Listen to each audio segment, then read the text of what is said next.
అన్నం వండడం కూడా ఒక విద్యేనా అని చాలామంది అనుకుంటారండి. కానీ నిజంగా అన్నం వండడం నిజంగా ఒక ఆర్ట్. అన్నమే సరిగా లేకపోతే అందులో మనం ఏమీ తినలేము. అంతే కదండి.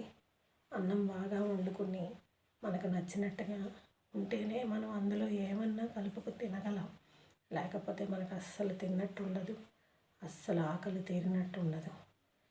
ఆ రోజు అసలు ఏమీ బాగుండదు. కనుక అన్నం వండుకోవడం కూడా నిజంగా ఒక ఆర్టేనండి. అందుకే మీకు ఇప్పుడు అత్తీసరిలో ఎలా వండాలి అన్నది నేను చూపెట్టాలి అనుకుంటున్నాను. ఒకసారి చూసేయండి. ఇదిగోండి, ముందుగా ఇలాగా వెడల్పాటి గిన్నె, మందంగా ఉండే గిన్నె తీసుకోవాలండి. నేను స్టీల్ గిన్నె, ఇదిగోండి ఈ గిన్నె తీసుకుంటున్నాను. ఇందులో ఇప్పుడు నేను అత్తీసరు పెడతానన్నమాట. ఎలా పెడతాను ఏమిటి అన్నది చూడండి. ఇదిగోండి, ఇందులోకి నేను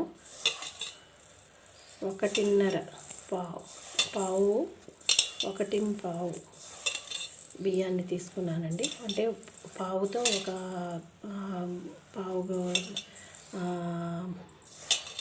ఏమంటారు దాన్ని, పావు డబ్బా ఉంటుంది కదా మన కిలోలో పావు, మళ్ళీ ఒక పావు తర్వాత ఇంకో అరపావు తీసుకున్నాను. బియ్యాన్ని శుభ్రంగా 2 సార్లు కడిగి, పాత బియ్యం ఏం కాదండి, మరీ పాత బియ్యం కాదు, అలాగని కొత్త బియ్యం కాదు. ఇది 1 ఇయర్ పాత బియ్యం అన్నమాట. దీన్ని తీసుకున్నాను. దీన్ని శుభ్రంగా 2 సార్లు కడిగి తీసుకొస్తాను.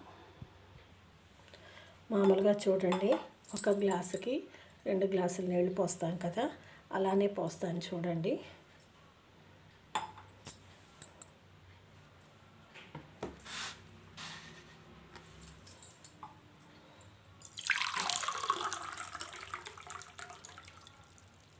ఒకటి,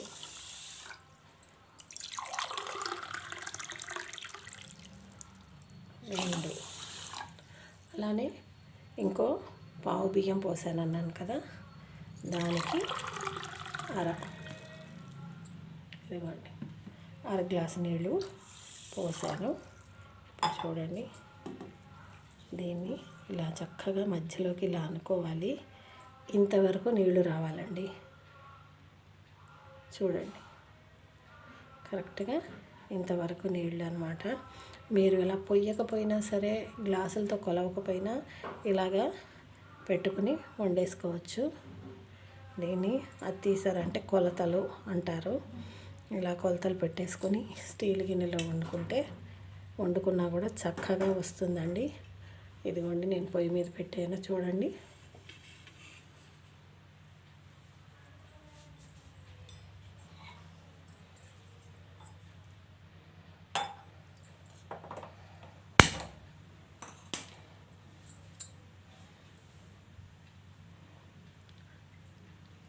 చక్కగా ఉడికిపోతుందండి. ఇప్పుడు గంజి వార్చుకోవాల్సిన అవసరం లేదు, కుక్కర్లో పెట్టుకోవాల్సిన అవసరం లేదు, రైస్ కుక్కర్లో అంతకంటే అవసరం లేదు. ఎందుకంటే రైస్ కుక్కర్లో అయితే దానంతట అదే ఉడకంగానే స్విచ్ ఆఫ్ అయిపోతుంది అని చెప్పి అనుకుంటారు.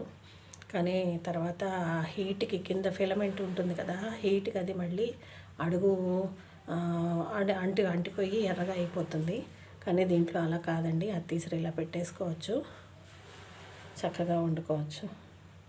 సిమ్లో పెట్టుకొని పొంగు వచ్చేదాకా చూసుకుందాం. మధ్యలో పొంగు వచ్చే టైంకి ఒకసారి కలపాలన్నమాట. మూత పెట్టుకోవాల్సిన అవసరం లేదు, మూత పెట్టుకుంటే పొంగిపోతుంది, అందుకని మూత పెట్టుకోవక్కర్లేదు అన్నమాట. ఇది కొత్త ఉడుకుతుంది చూసారా. ఇప్పుడు ఒకసారి కలిపేసి, పొంగు రాకుండా కలిపేసి స్టవ్ తగ్గించి పెట్టుకోండి. ఉడుకు పడుతుంది అన్నమాట.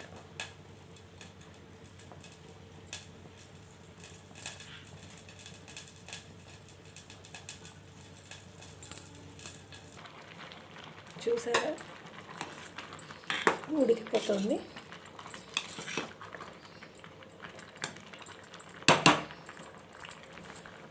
ఈ టైంలో సిమ్లో పెట్టి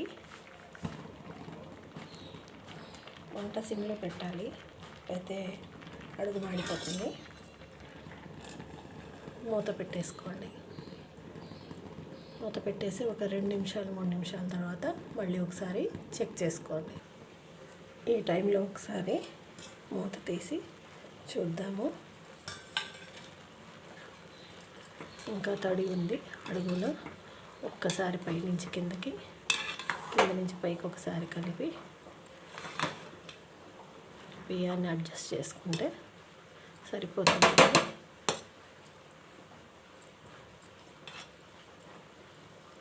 మనకి కొత్త అని కింద నుంచి చప్పుడు వస్తూ ఉంటుందండి, అంటే ఇంకా కింద తడి ఉంది అని అర్థం అన్నమాట.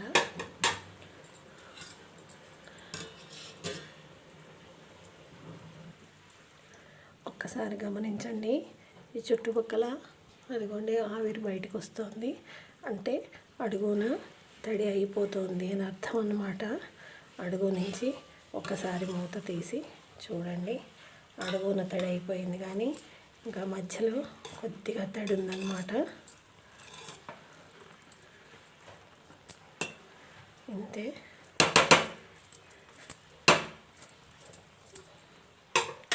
ఒకసారి మూత పెట్టేసి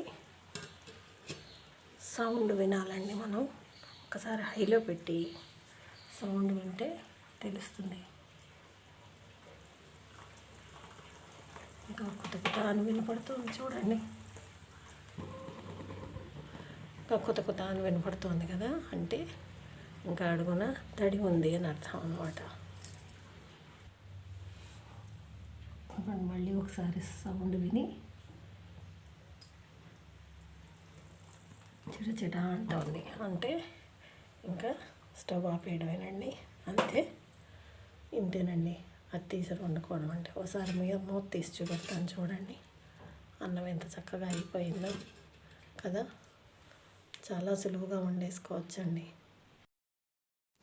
ఏం లేదండి, అన్నం ఉడికేటప్పుడు కొత్త అంటుందని గమనించుకోవాలండి, అంటే తడి ఉన్నట్టు లెక్క. అయిపోయాకేమో చిటచిట అంటుందండి, అంటే అడుగున తడి అయిపోయినట్టు లెక్క అండి. దాన్ని బట్టి మనం చూసుకొని అడ్జస్ట్ చేసుకొని స్టవ్ ఆపేసుకుంటే సరిపోతుందండి, అంతేనండి.